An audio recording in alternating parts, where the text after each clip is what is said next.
Put that coffee down.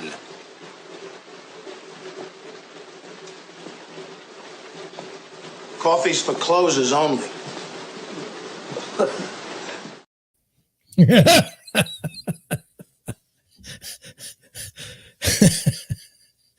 It never gets old. I'm gonna have to retire it at some point, but man, coffee's for closers. Am I a closer? I don't think I'm a closer. Had a good run, but no, I think I'm just a guy. Maybe you might want to know who that guy is. Maybe you stumbled on my channel and you're like, what the hell? Well, my name is John Schenk. I'm the founder and managing broker of Deerwood Realty in St. Louis, Missouri. We're a small brokerage, currently one agent. It's me. And anyway, we help buyers buy homes and sellers sell theirs. Been a real estate agent now since 2009. Crazy. When people ask me, they say, John, what are you going to do if the market tanks? I'm seriously getting these questions. Other agents are like, what are you going to do? Well, I'm going to do what I've always done. Conserve cash, okay, and hope. I mean, what else am I going to do? I'm 45 years old. It's not like I'm going to go work for Twitter. They're not hiring anyway, apparently. But, there was a book written by the Keller guy from Keller Williams. And he's like, you have to shift. You have to kind of position yourself in a spot where the market works out for you. So in theory, like, you really wanted to be kind of biased towards the seller for the last 2 years. Now you probably want to be biased more towards the buyer. But it's tough because you've got these mortgage rates nipping at your heels at 7%. So, what are your buyers going to be able to afford? This is an issue. We've got a lot of stuff to go over tonight. We have some tweets. We have some provocative tweets. I think that we need to get out of our bubble, if you will. I don't always agree with the tweets that I read or that we talk about. I just think that the only way that you can kind of get to some sort of truth is if you kind of question what it is you're seeing around you. Now, since January, I've been talking about inflation is terrible. We've got a problem here. Let's not play around with inflation. That's not the thing you want to play around with. When we had the federal government, we had people saying that it was transitory. It's not going to be an issue. It's all because of the Rona. It's not good. It wasn't good then. Have there been people saying that the market is fine? Well, a lot of people are saying that, here's the thing. What is a housing market crash? What's the number? Is it 20% of your home values? Is it 50% of your home values? In my lifetime, we've had issues. Oddly enough, when I kept graduating from college, the job market would always be terrible. And I kind of sat in amazement watching the oldest stepson graduate from Mizzou and get a job within 6 months, no issues whatsoever.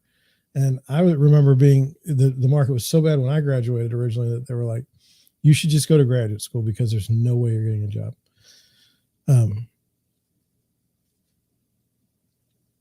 To me, we haven't seen any sort of, I just don't feel like we've seen any wage growth. I mean, with this inflation, if you could get wage growth, you'd be all right. But there are definitely policies being implemented that don't help with wage growth. And you kind of have to question, why is that? Are these people working for us, not really working for us? Anyway, we're going to talk about rents. We're going to talk about finding my notes so that I know what else we're talking about. Oh, I don't know if we're going to get to it. Maybe I'll try. Maybe I'll make an effort. There's this big development in Saudi Arabia that's going to be like a line with mirrors. It's going to stretch really, really far. I think it's a $20 billion it's a $20 billion project, I think. It's going to be one of the more fascinating real estate projects in the world. I kind of wanted to take a look at it a little closer with you. see what you think. We're going to talk about Facebook, or it's not Facebook anymore. It's Meta. They're doing well. And yeah, that's what we'll do. Just between you and me, I had a great show 2 nights ago. I mean, it was just on point. It was as good of a show as I've ever done. I followed that up last night with kind of a stinker. Why? I was kind of tired. And sometimes the material that I get doesn't lend itself to comedy, doesn't lend itself to anything. It's just kind of news. So I don't know how to make a great show like again and again and again. That's my goal. I'm trying, but just bear with me, I guess, when a show just goes flat like last night's did. I guess let's get into the Google Trends article. I mean, might have a compressed show tonight. I don't know. We'll just have to see how it goes. Here we go. So this is the Google Trends article that I was fascinated by, and it was about Meta. Are you familiar with Meta? Meta is the idea that this we're going to live in the metaverse. Like, it's kind of out there. A lot of people say that Mark Zuckerberg is kind of like, he's a lizard person. I don't know if you've seen the memes and stuff, but we'll just go through this and we'll talk about it just so you can get a sense of who I am, I guess. It says Facebook parent Meta is having a no good, horrible day after dismal earnings report. Now, this is from NPR of all places. Facebook parent company Meta stock plummeted on Thursday following its announcements of a dismal third quarter. At the market close on Thursday, shares of the tech company had fallen nearly 25%, selling for under $98 a piece, a level not seen since 2016. So far this year, Meta's stock has fallen about 70%. It's now worth about $270 billion, roughly a third of its market capitalization of just under $900 billion a year ago. That's a big shift. The markets are reacting to news that a slowdown in digital advertising, new security protocols on Apple devices, and a bet on the metaverse have all hurt Meta's bottom line. Revenue fell 4% in the 3 months from July through September when compared to a year earlier, from $29 billion to $27.7 billion, the company said Wednesday. So now I don't follow the markets too closely, but I will say that Amazon got whacked, I believe, today, and Google didn't do so great either. So tech is kind of getting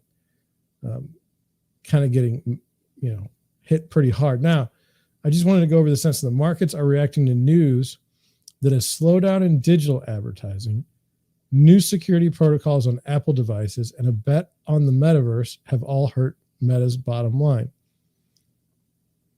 I think that's true.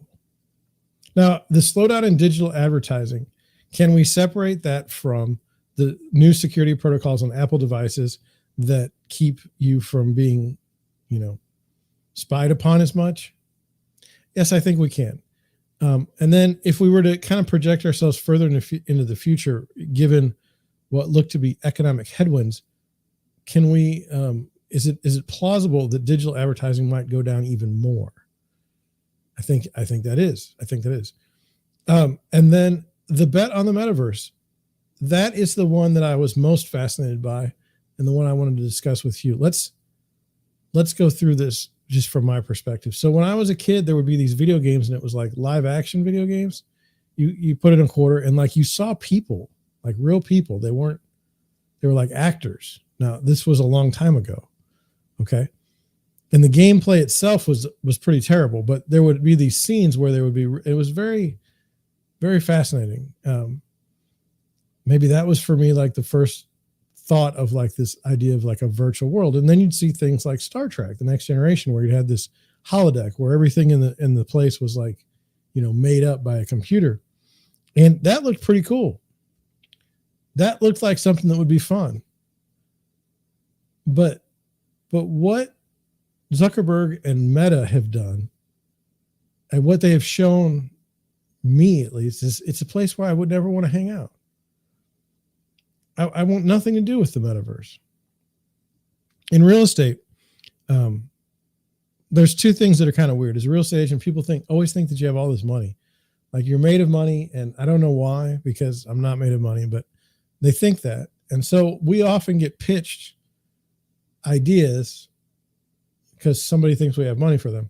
So right when Meta was kind of getting popular, when they changed the name from Facebook to Meta, we were getting people telling us that we should be real estate agents in the metaverse. Like we should try to sell digital land in the metaverse. And I said at the time, no, I'm just not. I think it's dumb. I'm not doing it.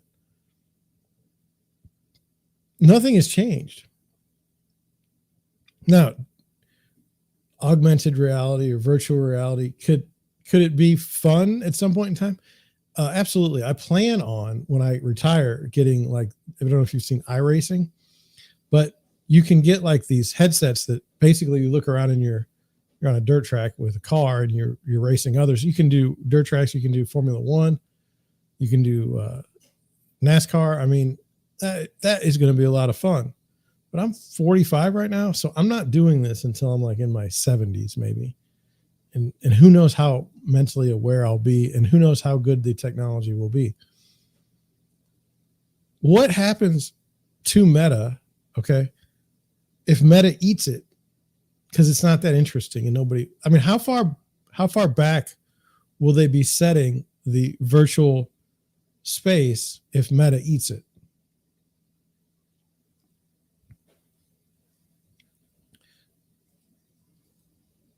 So, like myself, like I don't know how to explain it, but I don't understand how you could be a corporate shareholder of Facebook, okay? And Zuckerberg rolls this out. And how do you say, like they're burning through, I think, $10 billion in cash. How does that provide a return to your investors? Like, are you at that point, are you providing a service to your investors? Are you helping them to get a return on their investment? I mean, in a way, it's like Zuckerberg says, look, Facebook's done. Like no one's doing it. It's not going to grow anymore. So we need to jump to something else. So they go all in on Meta, and it's like, it's not ready. It's not ready for prime time. My opinion. I say, well, have you been on Meta? No, I don't want to. That's why I know it's not ready for prime time. No interest in it whatsoever. I don't know. Let's continue with the article if I can remember where So it says a strong U.S. dollar has also been bad for global companies like Meta. Headquartered in the United States, their products and services, which are going for less than other currencies, are turning a smaller profit back home. And so if you read that statement, okay, it makes you wonder, like if your worldwide corporations don't want a strong dollar,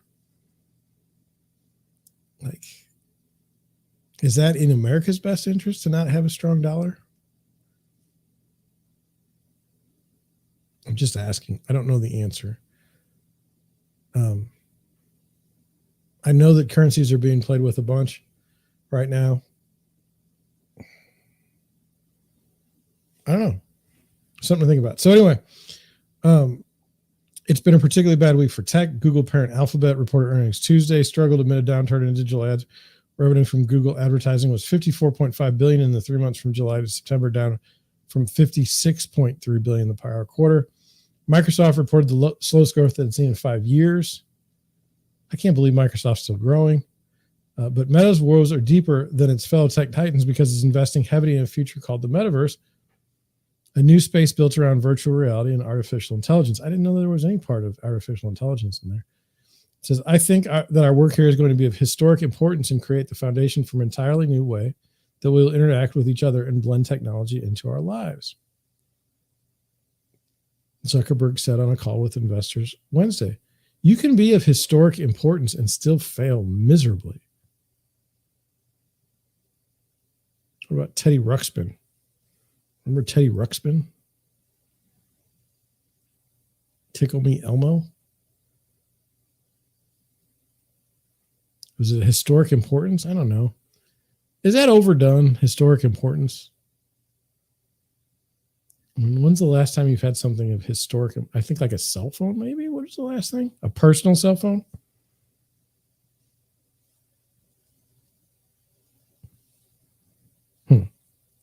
Okay. It says, while Zuckerberg had signaled layoffs across most teams to counter losses, the CEO said hiring would increase in other high priority areas, namely to build up the metaverse. So he's like, we're building this. It's not going well, but we're going to do it anyway. Investors have criticized Zuckerberg for spending big on an idea that isn't fully fleshed out despite his optimism in his investment. Well, that's just it. So what are the investors going to do? It says the tougher prioritization and discipline and efficiency that we're driving across the organization will help us navigate the current environment. More Meta shareholders sold off stocks during the day Thursday.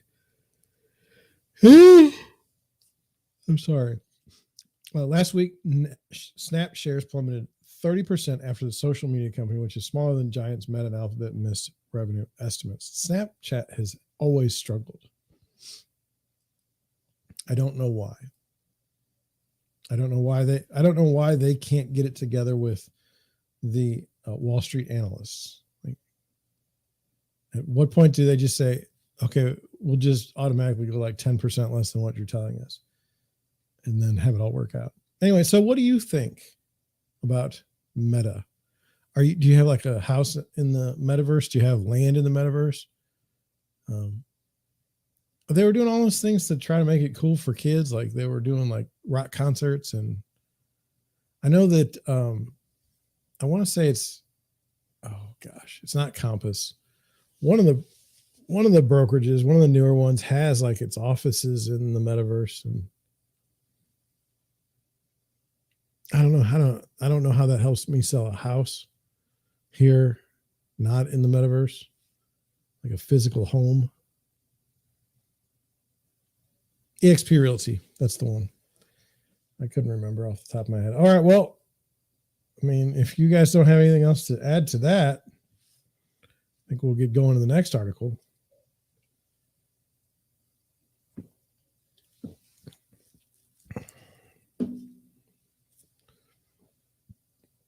Well, it won't be an article. It'll be Deerwood Realty. And what do we got on Deerwood Realty today?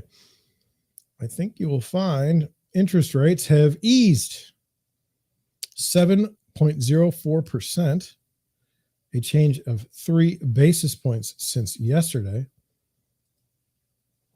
One of the things I would say is if you could have, like you can see right here from like kind of the beginning of August, this huge run up. If you could have like moderate rates that didn't move around much, even if they were higher, I think you'd be better off than what we're doing now. One thing I wanted to mention is that Freddie Mac in its weekly survey is now above 7% on its 30-year fixed. That's what you will see being reported. They typically use the Freddie mortgage rate and not the 30-year fixed conventional. I don't know why. I think because it's less volatile to do it weekly.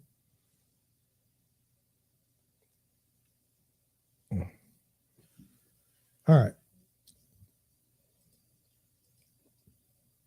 Shall we get to some tweets? First one's from Grim Reaper today.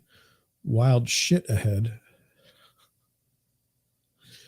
It says, this is a retweet from Liz Ann Saunders. It says, whoosh, August saw the largest monthly decline in national home prices since 2009 per S&P CoreLogic CS index. Now, the CoreLogic index is not, I don't think that's the Case-Shiller index, but the massive decline in home prices hasn't hit us in St. Louis as bad as it's hit others. So, you can't help thinking that, like, I have people that are in deals, like buyers that are in deals right now for houses. You can't help thinking like, hey, maybe you should just wait a month, but life keeps happening. So, if you're going to get married, if you're going to buy your first house, if you're going to have your first child, if you're going to have, 3 more children and you've outgrown the house you live in, it really doesn't matter if you can hold off and wait for house prices to go down. Also, if you're buying a new house and selling yours, I mean, you don't really have a choice at that point. You know, you're going to get hit. So who knows what's going to happen? Exactly. Who knows exactly? Like I said, if it's 20% decrease in home prices, who's really getting hurt by that except for the people that have just bought in the last couple of months? It's not like if we lose 50%, like then people are really going to eat it. We don't wish that on anyone. At least I don't. Let's continue. Here we go. The Charlie Bilello tweet. It says average 30-year mortgage rate in the U.S. 1970s was 8.9%. 1980s was 12.7%. 1990s 8.1%. 2006 0.3%. 2010s 4.1%. 2020s is 3.6%. Today's rate 7.1%. Now I think that this is deceptive. First of all, 2020 is not over that decade. Okay. That's number one. Number two, today's rate being 7.1 is not an average of this year. It's what it is right now.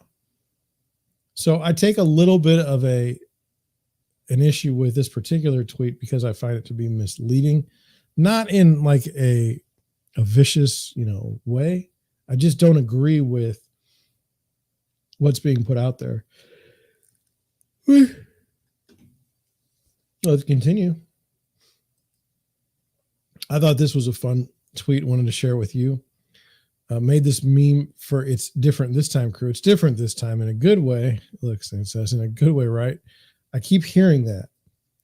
I keep hearing that, oh, this is nothing like 2008. Everything's going to be fine. I don't know that it makes any sense to say that. I don't know how you're helping yourself by saying it's not like 2008. What if 10 years down the road, people say it's not like 2022? Just putting it out there. This is a longer thread I wanted to get to.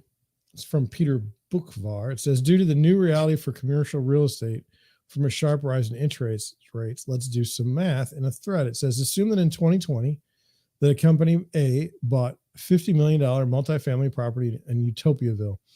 They weren't that conservative and decided to take on a 3-year loan with a loan-to-value ratio of 70% and paid a 5% gross cap rate for it. Now, this is talking about cap rates.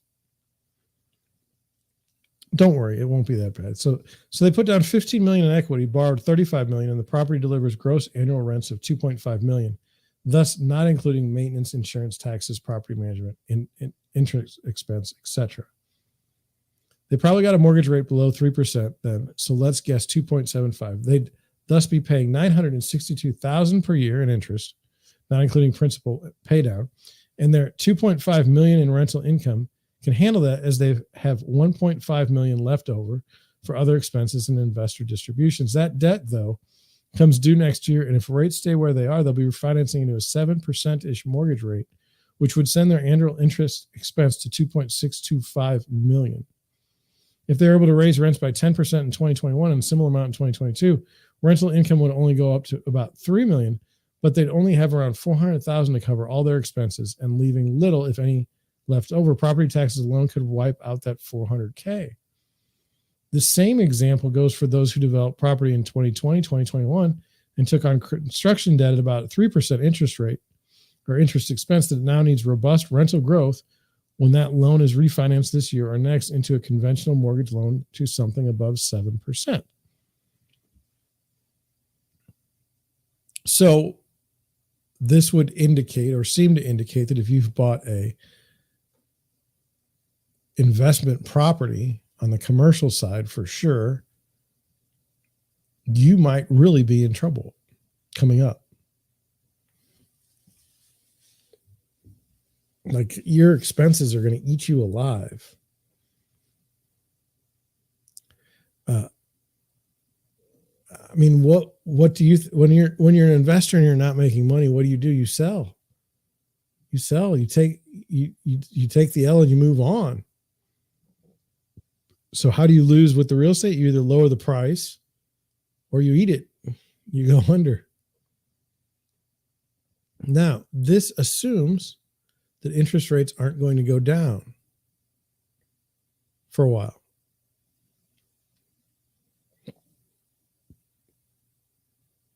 How much, let's assume that's true. How low would they have to go for you to see a 5.5, 5.5 mortgage rate? Well, we're at 7 now, it's not good. It's not good.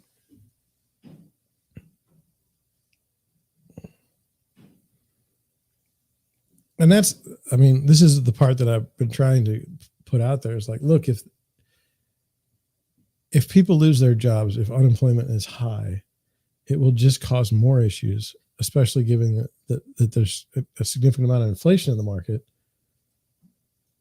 This is just, it could just be bad. But, I'm just pointing it out. Okay, last tweet. This is Layman on Twitter. It says short-term rental crowd apparently growing a little nervous now that the liquidity tide is rolling out.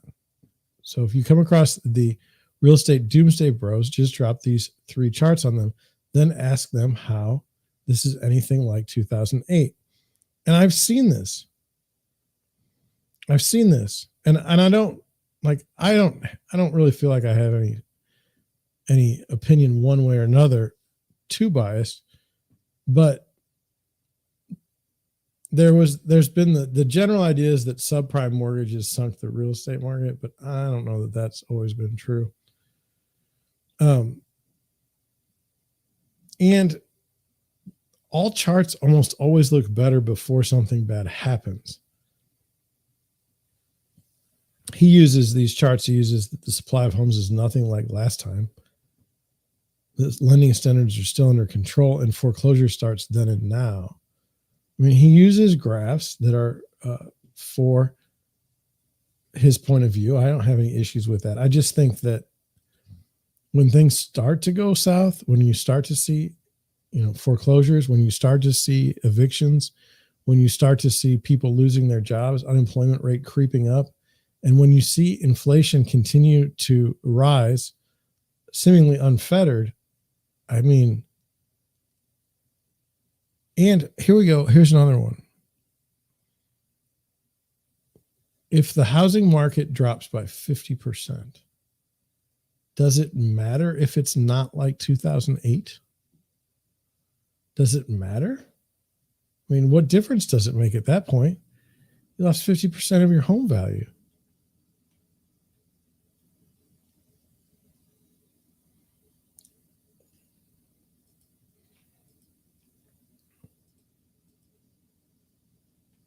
That's where I'm at.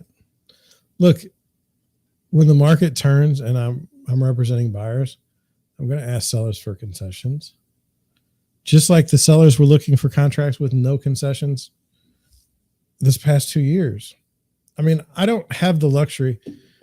My thing is this: if you're going to buy a house right now, you're probably still going to pay, in my opinion, a little too much. And when you go to sell your house, it's probably not going to bring as much as you think it will.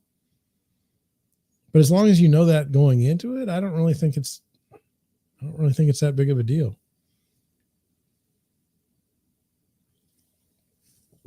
So that's what I saw on Twitter today. I thought it was interesting. Hopefully you did too. Let's move on to some articles. Now, this one's an old article. It's from September 28th. But what we were talking about in September, at least the early part, was, look, house prices are just exploding, but so are rents. And so there's not a safe place for someone to go for shelter. Like if you have to rent, you're now paying so much in rent out of your income that you probably can't save for your down payment for a house. Therefore causing the chance at home ownership to be far less than it should be, or we would like it to be. Let's get into it. It says the rental market of 2022 looks nothing like 2021, with 2022's third quarter almost in the books. A number of indicators suggest the once blazing hot rental market is cooling off dramatically. RealPage Market Analytics will be releasing September data next week, but preliminary results suggests apartment demand has cratered from 2021's all-time highs due to what appears to be an abrupt halt in household formation.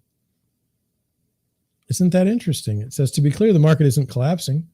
Vacancy is still below 5%, and most in-place rent rolls are still trending up, but it sure is softening. Leasing traffic has been well below 2021 levels since this spring, but initially that was fully expected due to COVID and the work from anywhere craze, pushing forward some future demand in 2021. At the same time, we noticed that in 2018 and 2019, it served more realistic benchmarks in a return to normal scenario.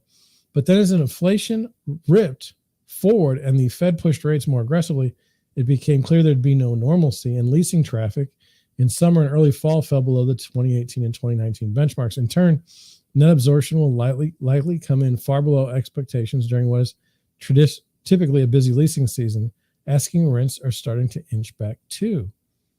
It appears the rental housing market could be hitting the downside scenario we warned about earlier this summer. Inflation, rising rates, and plummeting consumer confidence all appear to have a freezing effect on demand for all types of housing. People are waiting it out, not just in the for sale market, but also rentals too.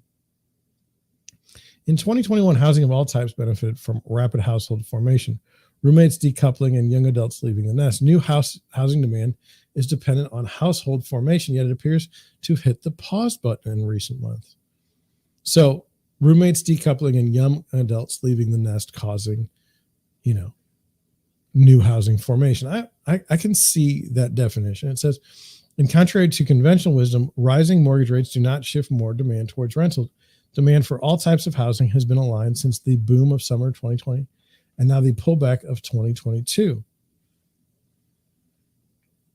It says, is demand softening due to high rent? Which I think is a reasonable question. It says, all the headlines right now are focusing on rents, but they're missing the forest for the trees. Rents are results of supply and demand, and therefore are a lagging indicator. Yes, some households are hitting housing affordability ceilings, but there are several clues that tell us this demand slowdown isn't primarily about higher rents. If, for example, the barrier was price, then we should see strong demand for the lower price Class C rentals due to a shift in the price spectrum from Class A and Class B renters. But that's not broadly occurring. In fact, the cracks first appeared in the Class C despite cheaper rents and lesser rent growth. Neither are more affordable markets seeing better demand than more expensive markets. We're seeing the slowdown in demand across all asset classes and across all markets, coast to coast, gateway to Sunbelt, and everything in between. Additionally, renter household incomes were up 12.7% year over year through August. Rising incomes have kept rent to income ratios around 23% nationally, well below the affordability ceiling, typically pinned at 30%. Furthermore, market rate renters continue to pay the rent each month at near normal levels. All these clues collectively suggest this isn't about affordability. I would just take one pause and say this. Renter household incomes, if those people are taking second jobs just to cover their expenses, I don't think it would show up. Any differently than if someone was commanding a high paying wage. And I think that that's been the problem this time when we talk about jobs.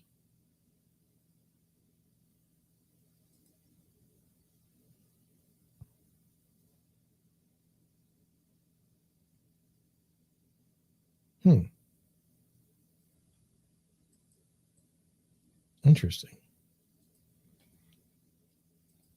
Anyway.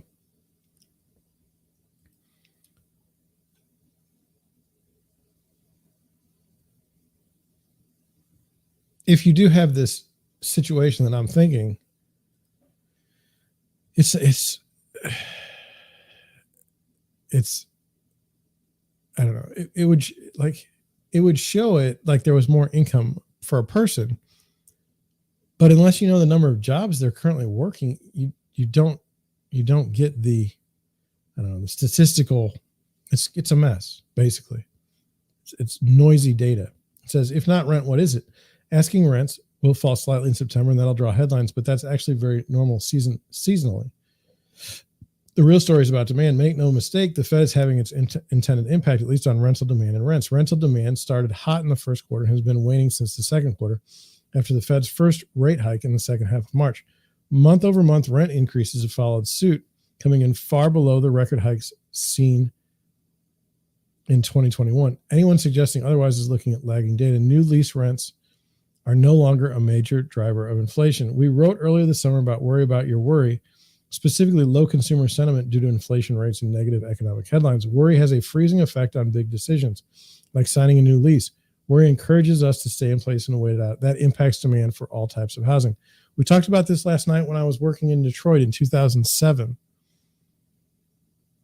It wasn't necessarily that anything had changed other than people's view of things. Everyone was worried they were going to lose their job.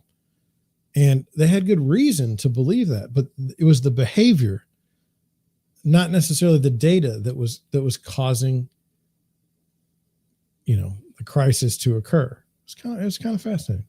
So what happens next? It says if the job market does weaken and wages stagnate and consumer debt picks up and consumer spending ticks down, that's a worrisome sign not only for rental demand but for the economy. And that's right. I mean, if you're cheering the death of the housing market, I mean, it's going to have widespread impacts on many other industries, and maybe maybe you don't see it coming, but it's not good. Okay. Like if you're like a graphics designer and you say, well, I don't need, I don't need to worry about housing. You could still be tied into when people start losing their jobs and when spending starts going down.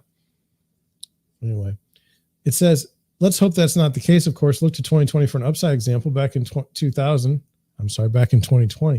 lockdown era worry gave way to confidence much quicker than expected. Housing demand and consumer spending shot up in summer of 2020.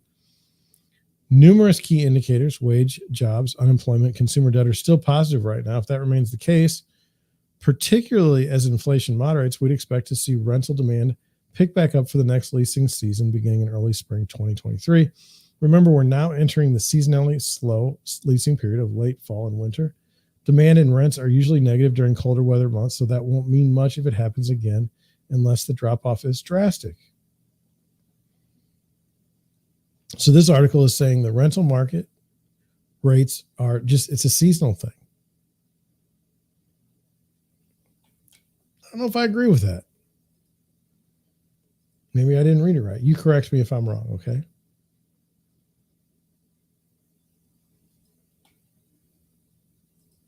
Moving on.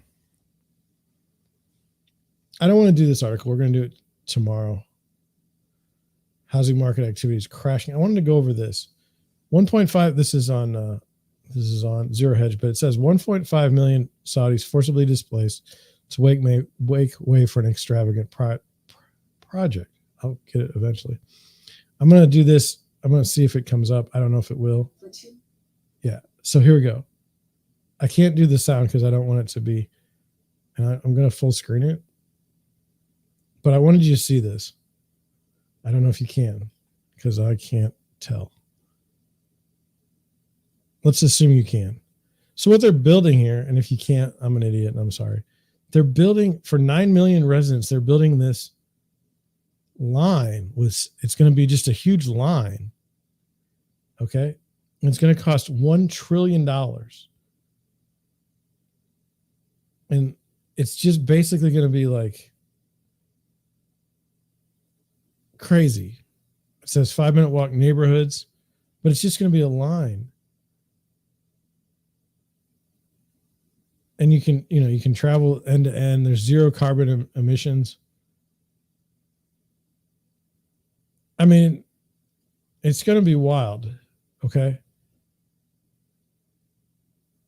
I mean, so it's 500 meters tall. It's taller than the Eiffel Tower. It's just like, I mean, it's just going to be wild. Now, I don't know if you know, but like in Dubai, they were building like that whole islands thing. I think that failed or isn't going very well. This could be very pie in the sky type thing. I get it. don't know that I would want to stay in anything like this. Equitable views is dangerous. Just the word. I just like, it's supposed to change the way we live, and that's great and everything, but it's just wild. So if you didn't see any of that, I'm sorry. I'm a bad video person. So anyway, so that's the project. Okay. So then let's go up here and we'll get through it. It says 1.5 million Saudis forcibly displaced to make way for an extravagant project. It says more than 1 million people have become victims of forced displacement and have not received adequate compensation as old neighborhoods are being demolished in the city of Jeddah, Saudi Arabia, to make way for luxury hotels and entertainment venues, according to human rights groups. Okay. It says on December 2021, the Saudi Public Investment Fund, chaired by Crown Prince and newly appointed Prime Minister Mohammed bin Salman, announced the launch of a development project called Jeddah Central, which will include a museum, an opera house, and a stadium, an aquarium, hotels, and new residential neighborhoods. Democracy for the Arab World Now, a U.S.-based rights group, said that while the Riyadh regime is expected to spend more than $20 million on its ambitious plan, very little of that amount has been allocated to compensate the 1.5 million people who have lost or will lose their homes and livelihoods.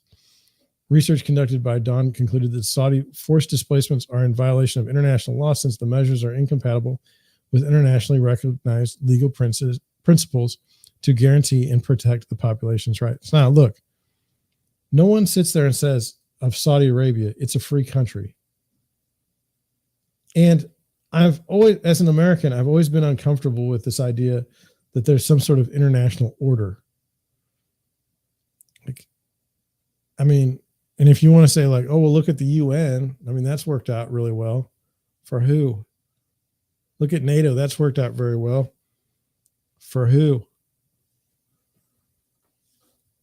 I'm just saying. So as far as like violating international law, it just doesn't register with me. It says France 24 reported that Saudi authorities had carried out demolitions in some 60 different neighborhoods, mostly located in the southern part of the city. Demolitions are expected to continue, and more neighborhoods are expected to be affected in the coming months. Now, look, like in Detroit, I was living in Detroit, like I said, about 2007, and it was said that the highway construction was racist because whole neighborhoods were split apart by, a 6-lane highway. Do I think it was racist? Not so much. I think it was a very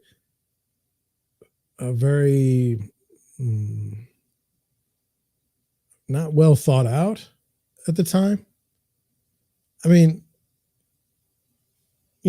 Cities like little areas of Detroit, like Corktown and stuff, were just decimated by the highway construction. Now, did it lead to better things for more people? Maybe.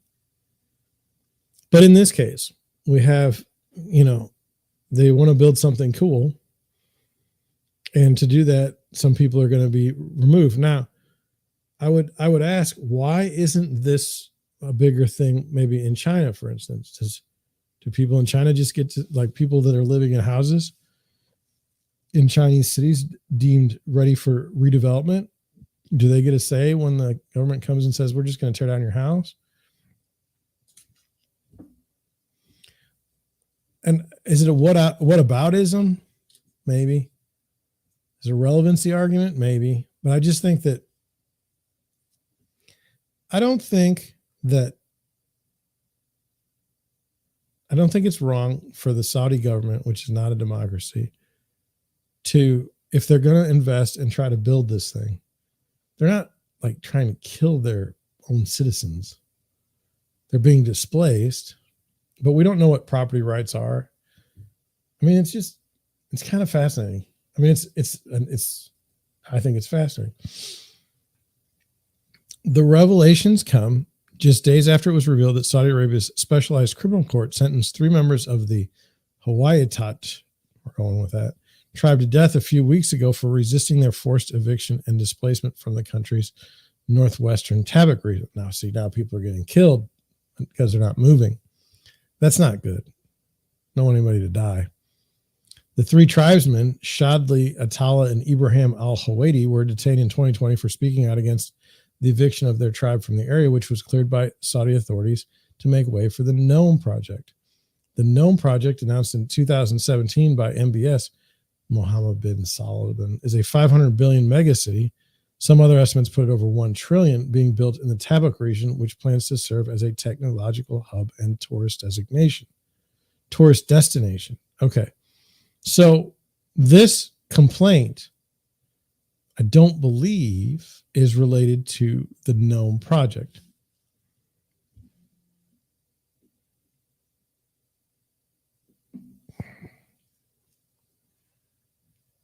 I was just bringing it to your attention.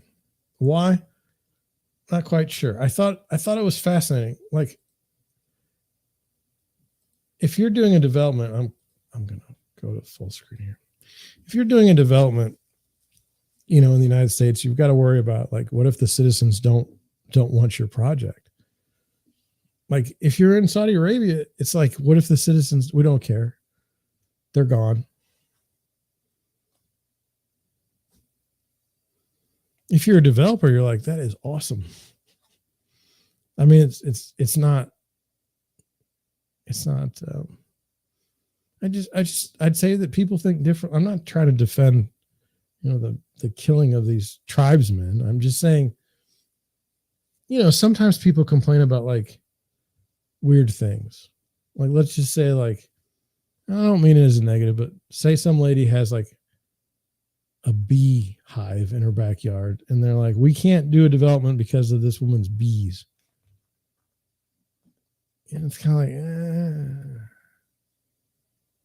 do you put value of the animals on top of humans?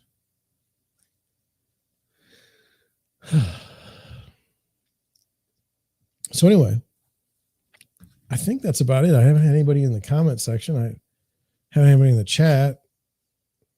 What is it? Thursday night? It's Thursday night. I think I'm gonna cut out. I hope that's okay. Hope you're not mad at me. I got a weird email just now that my podcast, Dear Realty and Friends, is no longer available on Google. It says the RSS feed that defined this podcast can no longer be reached by Google systems. That's not good. Either because it was removed, restricted, or for some other reason. So I don't know. We'll have to look into that. I didn't do anything today with this particular issue. I will send it to my tech guy, Rick, and he will take care of it. Anyway, don't have the microphone yet. I emailed the company through Amazon, and I didn't get anything back. I'm not allowed to cancel the order, or I can. I don't even know. It's very weird. But with that, I'm going to head out.